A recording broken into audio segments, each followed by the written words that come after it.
Buenos días. Llegamos al último estudio en esta serie sobre los 7 milagros que recoge el Evangelio según Juan. Como uno de sus discípulos, él fue testigo directo de la vida y el ministerio terrenal de Jesús. Además, formaba parte del círculo más íntimo junto con su hermano Santiago y Pedro. Por eso va a relatar algunas cosas que solamente ellos tres presenciaron. Él mismo tiene que reconocer al finalizar su relato que era imposible incluir en un solo libro todo lo que Jesús hizo y dijo. Capítulo 21, versículos 24 y 25. Así que la selección que hace da a su relato un carácter y un contenido diferente de los otros 3 evangelios. Hay material que solamente encontramos en el Evangelio según Juan y uno de ellos es el pasaje que tenemos delante en esta mañana, y esto es algo que nos sorprende, como otras cosas que también veremos a lo largo de esta exposición. Podríamos decir en varios sentidos que nos encontramos ante el milagro definitivo. Es el último, cronológicamente, que relata Juan, y también cronológicamente es el último antes de comenzar todo el proceso que culmina con la muerte y la resurrección del Señor Jesucristo. Pero por otro lado, en cuanto al problema que soluciona, es un sello final y definitivo de que Jesús era realmente quien decía ser, el Mesías, el Hijo de Dios. Hemos visto a lo largo de estas semanas cómo Él ya ha demostrado que es capaz de proveer lo necesario para el sustento del ser humano, multiplicando los panes y los peces o transformando el agua en vino. También es capaz de sanar toda enfermedad. No importa el tiempo que se lleva sufriendo, incluso es capaz de rehacer un órgano que nunca ha funcionado, como veíamos la semana pasada con Roberto. Además, ni tan siquiera es necesario que él esté presente para hacerlo. Puede hacerlo a distancia. También ha demostrado su poder sobre los elementos y la naturaleza, andando sobre el agua y calmando la tempestad. Ahora Jesús va a enfrentar a la muerte, un enemigo invencible para el ser humano e incapaz de ser dominada por él. La gente que me conoce, pues saben que soy un poquito friki, y aquellos que no me conocéis, pues echando un pequeño vistazo a algunas cosas que siempre están en mi despacho, podréis pensar que es así, y todavía más viendo la cabecera de este mensaje. Quiero dar las gracias a Fernando Plo por todo el trabajo que ha hecho, aunque creo que esta vez, más que trabajo, pues ha sido un entretenimiento para él. Y una de las cosas que a mí me gustan son los videojuegos. Muchas veces en los videojuegos, pues lo que hay que hacer es ir pasando diferentes fases. Te vas enfrentando a enemigos que poco a poco van aumentando su dificultad. Tras unas cuantas fases, normalmente nos solemos encontrar lo que se denomina un boss o un jefe. Este suele ser un enemigo que es más fuerte y que es más difícil de derrotar que el resto. Y normalmente cuando llegamos al final de un juego para terminarlo, hay que vencer a un jefe final, a un boss final. Y a veces pues es imposible vencerlo y tenemos que dejar el juego. De hecho, ha habido algunos juegos que yo he sido incapaz de terminar por no ser capaz de vencer a ese boss final, ni utilizando pues todo tipo de trucos, de consejos o de orientaciones. En cierto modo, nuestra vida es como un videojuego. Nos enfrentamos a rivales, a enemigos, a circunstancias, a diferentes problemas que nos van surgiendo, que de una u otra manera los vamos solventando. Pero al final siempre nos vamos a encontrar con el mismo enemigo final, un enemigo terrible, invencible, que no es otro que la muerte. Aparte de Jesús, ningún ser humano ha sido capaz de derrotarla. Y no solamente en otros, sino incluso en sí mismo el Señor fue capaz de derrotar a la muerte. Es interesante ver cómo Juan es el único que relata la resurrección de Lázaro, pero es la tercera resurrección que el Señor hace. Jesús ha resucitado a la hija de Jairo, Mateo capítulo 9, Marcos capítulo 5 y Lucas capítulo 8. Y ha resucitado también al hijo de la viuda de Naín, Lucas capítulo 7. La primera, la hija de Jairo, hacía pocos momentos que había muerto, mientras que el hijo de la viuda estaba siendo llevado a su sepultura. Así que, aunque similar en esencia, es distinto y, por decirlo de alguna manera, lo supera. La nota triste es que este milagro fue la gota que colmó el vaso de la ira de los líderes judíos. En el pasaje inmediatamente posterior, encontramos a los principales de los judíos comenzando a organizar el complot para prender a Jesús. El pasaje de meditación esta mañana lo encontramos en el Evangelio según Juan, capítulo 11, versículos del 1 al 47, y como es un pasaje muy largo, yo os voy a proponer una cosa. Le dais un momentito al pause y podéis leer primero los versículos del 1 al 16, y así podemos comentar el primer punto. El primer punto sería, pues, unas circunstancias desafortunadas. Supongo que a muchos de vosotros os suena lo que se llama la ley de Murphy. Dice algo tan sencillo como que si algo puede salir mal, saldrá mal. Si se te cae la tostada, siempre caerá del lado de la mantequilla. Y cuando vemos el desarrollo de los acontecimientos, podríamos llegar a la conclusión de que la muerte de Lázaro es la culminación de una serie de situaciones y de actuaciones muy desdichadas y algo desafortunadas. Betania era una aldea que estaba muy cerca de Jerusalén. Nos dice que estaba como unos 15 estadios de distancia, lo que vendría siendo entre 2,5 y 3 kilómetros. Una distancia que podemos hacer cómodamente en unos 45 minutos caminando. Por esa cercanía, Jesús acudía allí frecuentemente a descansar en casa de 3 hermanos, Marta, María y Lázaro. No sabemos nada acerca de su familia, pero es muy interesante que nunca se menciona a sus padres o a sus cónyuges. Pero Jesús no iba allí solamente por la cercanía, sino porque les unía una grandísima amistad. Es algo que afirman las hermanas cuando envían a buscar a Jesús. Es algo que afirma el mismo apóstol Juan. E incluso más tarde los mismos judíos tienen que reconocer que realmente Jesús amaba mucho a Lázaro y a aquella familia. Las cosas empiezan a salir mal. Y lo primero que sale mal es que Lázaro enferma cuando Jesús no está allí. Si se hubiera puesto mal con él presente, pues aquello se hubiera solucionado inmediatamente y no hubiera habido más historia. Pero Jesús no está allí. Y ante la gravedad que va tomando la enfermedad de Lázaro, sus hermanas envían a buscar ayuda a Jesús. Ellas están seguras de que él puede resolverlo con su poder y además lo hacen apelando a esa amistad que existía entre ellos. Jesús está muy cerca. No está en la zona de Galilea.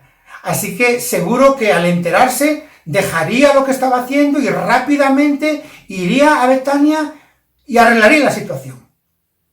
En un par de horas, Jesús era un hombre joven, estaría allí, aquello se podría arreglar muy rápido. Pero de forma sorprendente, Jesús no sale disparado al escuchar las noticias, sino que nos dice que se queda allí 2 días más.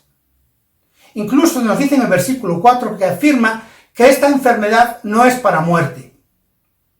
Seguro que aquellos que estaban cerca de Jesús pensaban, bueno, seguro que sabe que no es una cosa muy grave y por eso todavía no va.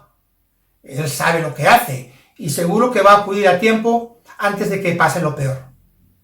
Claro, también podía haberle sanado a distancia, ya lo hemos visto que Jesús podía hacerlo. Pero Jesús tiene bien claro que Lázaro va a morir y así lo anuncia sin haber recibido ningún aviso de que había muerto. Así que es una historia que termina mal. El desenlace es fatal y Lázaro muere. Todo lo que podía haber salido mal, ha salido mal. Y el resultado, como veremos más adelante, es demoledor para aquella familia. ¿Estaba todo descontrolado? ¿O estaba todo bajo control? Claro, la respuesta ahora es muy fácil, porque conocemos cómo acaba la historia. Pero, ¿qué pensaríamos si hubiéramos estado allí? ¿Hubiéramos pensado igual que lo que pensamos ahora? Porque quizás desde un punto de vista meramente humano, parece un cúmulo de despropósitos y que especialmente se hubiera esperado otra cosa de Jesús. De hecho, es una de las cosas que le echan en cara cuando al acudir al sepulcro Jesús llora ante la tumba de su amigo. Pero la perspectiva del tiempo nos permite reconocer que había un plan maravilloso, que además de solucionar el problema de la enfermedad de Lázaro, sería una tremenda manifestación del poder de Dios. Y esto es algo que nos pasa muchas veces. Observamos nuestra vida, observamos nuestras circunstancias, Observamos nuestros problemas y pensamos quizás que Dios se ha olvidado de nosotros. O que parece que no le importa lo que nos ocurre. Todo nos parece un caos. Todo nos parece un cúmulo de despropósitos en los que Dios parece que se encuentra totalmente ajeno. Nuestra fe se tambalea, surgen las dudas. Pero con la perspectiva del tiempo, esas situaciones terminan cobrando sentido de una forma maravillosa y fortalecen nuestra fe y traen gloria a Dios. Y muchos de nosotros podemos dar testimonio en nuestras vidas de un Dios al que le importamos, a un Dios que es fiel en sus promesas para con los suyos. Así que es muy importante que sepamos descansar en el hecho de que Dios tiene todo bajo su control y que lo que Él permite es finalmente para su gloria. En segundo lugar, encontramos unas consecuencias demoledoras, versículos 17 al 37. Podéis leerlo y seguimos. Las tremendas implicaciones de la muerte humana son unas consecuencias realmente demoledoras. Como decíamos antes, no hay mención de padres, cónyuges o hijos. Es posible que en el pasado ya hubieran sufrido el tremendo golpe de la muerte de un ser querido. Además de perder a su hermano, quedaban totalmente desamparadas. No era habitual que una mujer trabajara para su sustento. La muerte no solamente afecta en cuanto a los sentimientos y en cuanto a las relaciones, sino que también muchas veces tiene unos tremendos efectos de índole práctica sobre nuestras vidas. Cuando vemos la reacción de ambas hermanas ante la misma situación, encontramos similitudes y diferencias. Bueno, ya lo hemos visto en el relato de Lucas 10, como Marta y María tenían formas diferentes de ver y de actuar en la vida. Pero ambas tienen muy claro que Jesús podía haber solucionado el asunto. ¿Hay reproche a Jesús? Bueno, nadie se pone de acuerdo. Los comentaristas y eruditos que saben muchísimo más que yo no se ponen de acuerdo, así que no seré yo el que dé la palabra final. Así que no podemos afirmarlo, pero tampoco podemos descartar de que hubiera un cierto reproche hacia Jesús. Lo primero que vemos es la actitud de Marta. Marta es una mujer con iniciativa, una mujer con temperamento. Y cuando escucha que Jesús está llegando, sale inmediatamente en su busca. Algunos opinan que lo hace para echarle en cara su ausencia, mientras que otros lo opinan que lo hace para preparar el camino o para anticipar lo que se va a encontrar cuando llegue a la casa de ellos allí en Betania. Encontramos una conversación larga y con mucho contenido.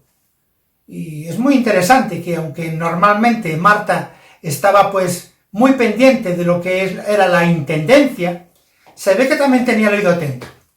Vemos una mujer con esperanza, a pesar de la tristeza que sin duda le embargaba por la pérdida de su hermano. Ella no esperaba que Jesús fuera a resucitarle. Él entiende cuando Jesús habla con ella que se está refiriendo a la futura resurrección de los muertos para vida eterna. Hay una declaración tremenda y contundente de Marta. Jesús no solamente era su amigo, ni solamente era un maestro, sino que le reconoce como Dios y como Mesías. Luego encontramos la actitud de María. Ante la misma noticia, en primera instancia, pues decide quedarse en casa. Pero en cuanto Marta regresa para decirle que Jesús le llama, algo que no aparece en el pasaje, inmediatamente va a su encuentro. María debería de estar llorando amargamente en casa, porque aquellos que les están acompañando, cuando la ven salir tan apresuradamente, piensan que va a seguir llorando en el sepulcro de su hermano Lázaro. El encuentro entre María y Jesús es tremendamente emotivo. Esta mujer se arroja a los pies de Jesús llorando y hace la misma afirmación que antes hizo Marta, pero es incapaz de articular más palabra.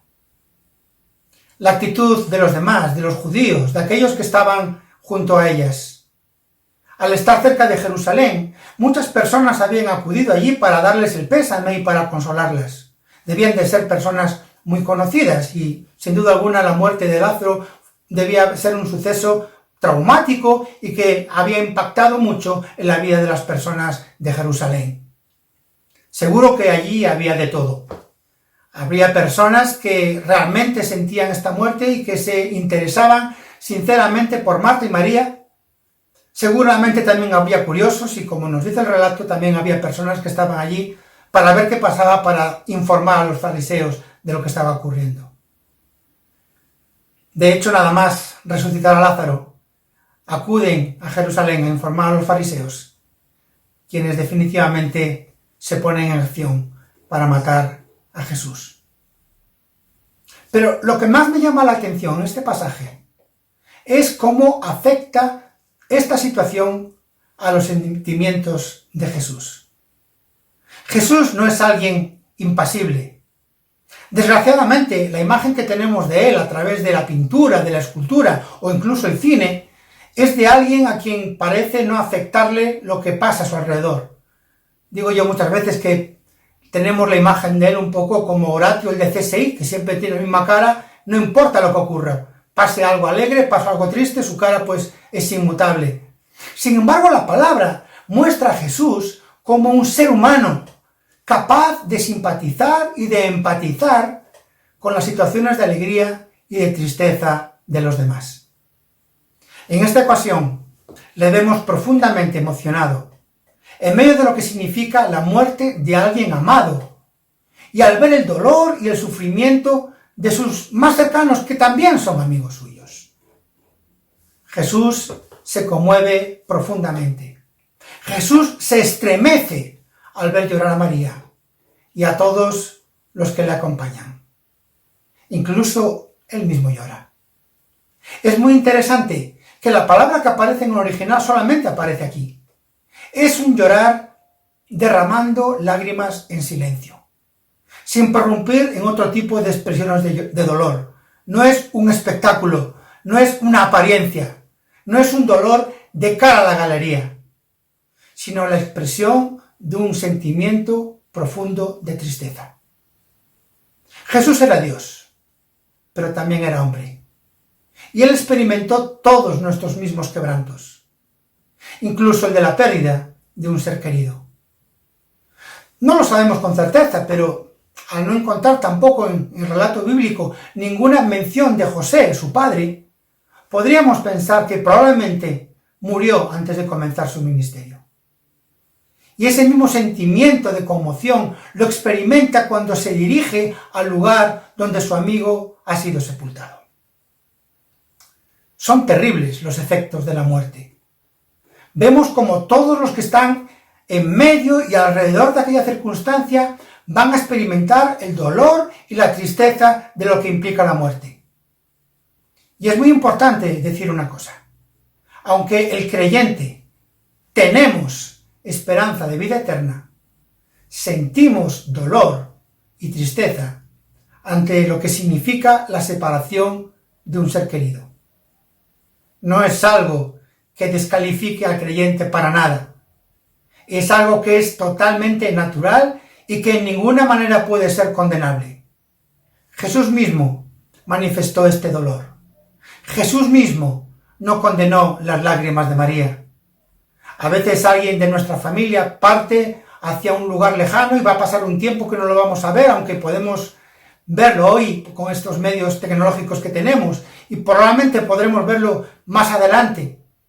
Y lloramos ante lo que significa la separación de ese ser querido. ¿Cuánto más cuando una persona a quien queremos parte de una forma más definitiva cuando pasa por la muerte? Es importante decir que en la Biblia la muerte no es terminación, aniquilación o extinción, sino que la muerte es separación. De hecho, va a mostrar tres tipos de muerte en base a esta idea básica. Por un lado está lo que hemos visto hasta ahora, la muerte física, que eso no es otra cosa que la separación entre la parte espiritual y la parte material del ser humano cuando el cuerpo físico deja de realizar sus funciones vitales. También encontramos lo que llamamos muerte espiritual, que consiste en el estado posicional de separación que existe entre Dios y el hombre a causa de nuestro pecado. Por último, encontramos la muerte eterna o muerte segunda, que nos habla de una separación futura y definitiva de Dios, de todos los que rechacen la oferta de salvación a través de Jesucristo como única solución a este pecado. La muerte en sus tres dimensiones entró en el mundo por el pecado de Adán y Eva. Dios les dijo que el día que comieran del fruto que le había dicho que no comieran, morirían. Génesis capítulo 2, versículo 17. Ni Adán ni Eva murieron físicamente en ese instante, sino que siguieron viviendo muchos años. Pero sí que en ese mismo instante experimentaron la muerte espiritual, la separación de Dios. Y ese pecado que entró en el mundo a través de nuestros primeros padres ha traído y sigue trayendo y seguirá trayendo mientras el Señor no venga a reinar muchísimas y terribles consecuencias. El mundo en el que vivimos está trastornado por el pecado. La creación de Dios está trastornada por el pecado. Muchas consecuencias. Pero sin duda, la muerte, en todas sus dimensiones, es la más grave y terrible, tanto por efecto como por consecuencias. Finalmente encontramos una conclusión definitiva y podéis leer los versículos del 38 al final del capítulo 11 de Juan. Encontramos un hecho irrefutable. Decíamos que es la tercera resurrección que Jesús realiza, pero los elementos que intervienen hacen que no podamos llegar a otra conclusión de que se trata de un milagro. La hija de Jairo resucitó recién fallecida, aún todavía estaba en su propia casa, aún estaba en su propia habitación. El hijo de la viuda de Naín es resucitado camino del sepulcro, algo que los judíos hacían a las pocas horas. No existía lo que normalmente hacemos de velar a un cadáver durante un día o incluso más tiempo. Quizá alguno podría argumentar que realmente no estaban muertos, que hubo una coincidencia, que el encuentro con Jesús o la aparición con Jesús coincidió en el momento en que ellos recobran sus signos vitales. Pero en este sentido, la resurrección de Lázaro es completamente diferente, porque nos dice la palabra que cuando Jesús llega al sepulcro, Lázaro ya hacía 4 días que había muerto. Empieza a cobrar sentido todo este retraso, toda esta demora que el Señor Jesucristo emprende para no sanar a Lázaro mientras aún está vivo. Lázaro ya había sido preparado para el sepulcro, Lázaro ya había sido puesto allí. Incluso cuando Jesús les dice que quiten la piedra, les dice: mira, Señor, ya empieza a oler, el cadáver empieza a descomponerse. Es muy interesante ver lo que pensaban los judíos acerca de la muerte. Una de las cosas que ellos creían era que durante los 3 días siguientes a la muerte de una persona, su espíritu todavía seguía rondando el cuerpo. Y que durante esos 3 días, esa persona quizás podía volver a la vida. Pero que si pasaban esos 3 días, eso quería decir que estaba verdaderamente muerto y que su espíritu ya se había alejado. De manera que la demora de Jesús tiene un objetivo: dejar totalmente sin argumento a sus enemigos. Era probablemente la señal más poderosa que podía hacer como Mesías. Más adelante lo hará en sí mismo, también esperando 3 días para resucitar de entre los muertos. Cuando Jesús manda que se quite la piedra y se quita la piedra que tapa el sepulcro, Jesús se acerca y ora al Padre. Y después de esta oración, llama a Lázaro por su nombre. Y éste sale del sepulcro, todavía limitado en sus movimientos por la mortaja. Siempre me he preguntado, ¿qué hubiera pasado si Jesús hubiera dicho simplemente: sal fuera? Y no hubiera dicho: Lázaro, ven fuera. Creo que habrían vuelto a la vida todos los que estaban en aquel cementerio. A Jesús no hay tumba que se le resista, incluida la suya propia. Y Jesús se presenta como el único remedio a la muerte. El poder de Jesús sobre la muerte física fue demostrado durante su vida y ministerio de forma irrefutable. No una ni dos, sino 3 veces el Señor Jesucristo dio vida a personas que ya estaban muertas. La muerte física termina alcanzando a todos los seres humanos. Es cierto que los avances en la medicina o en la higiene o en la ciencia hacen que tengamos una mayor esperanza de vida y que tengamos mayores recursos para luchar contra la muerte. Pero no importa, tarde o temprano, es algo que nos terminará alcanzando a todos, a no ser que el Señor venga a buscar a su iglesia antes de que esto nos ocurra. Pero las otras 2 muertes no pueden ser evitadas. Ni tan siquiera pueden ser paliadas, ni tan siquiera pueden ser retrasadas por el hombre.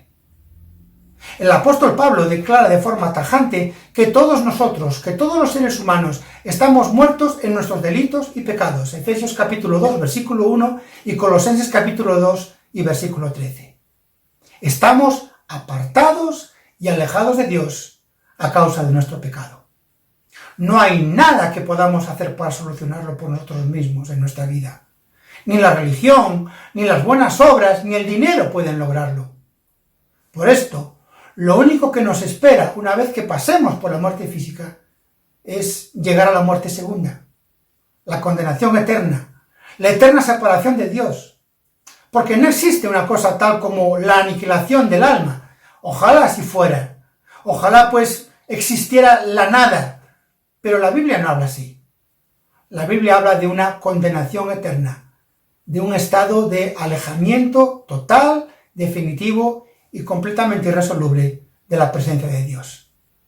Y ya no hay nada que alguien pueda hacer por nosotros tras nuestra muerte para cambiar esta situación. Nadie, ni en el cielo ni en la tierra, puede interceder por nosotros para arreglar esta situación. Solo hay una manera de vencer la muerte, de derrotar al enemigo final. Y solamente una persona lo ha hecho y lo puede hacer. Y esa persona no es otra que Jesucristo. Solamente aceptándole en tu vida puedes tener la seguridad de disfrutar los efectos de esa victoria que Él ganó con su sangre preciosa en la cruz del Calvario. Y solamente lo puedes hacer mientras Dios te concede el regalo de seguir vivo. Cada día que pasa, cada día que abres los ojos, es una nueva oportunidad que Dios te da para arreglar cuentas con Él. Por medio de Jesucristo, para poder tener esperanza, no de muerte eterna, sino de vida eterna. Y ese es el mensaje del Evangelio. Juan escribió su relato, su Evangelio, para que sus lectores creyeran que Jesús es el Cristo, el Hijo de Dios, y para que creyendo en Él tuvieran vida en su nombre. Y este es el mismo propósito que Dios ha puesto en el corazón de cada uno de los que hemos tenido el privilegio y también la responsabilidad de compartir esta serie de estudios. Que lleguemos o que lleguéis a conocer a Jesús como el Salvador y el Señor de vuestras vidas. Que el Espíritu Santo obre con poder en la vida de cada persona que escucha la palabra de Dios, para que podáis recibir el regalo del perdón de los pecados y de la vida eterna en nuestro Señor y Salvador, Jesucristo. Que el Señor os bendiga.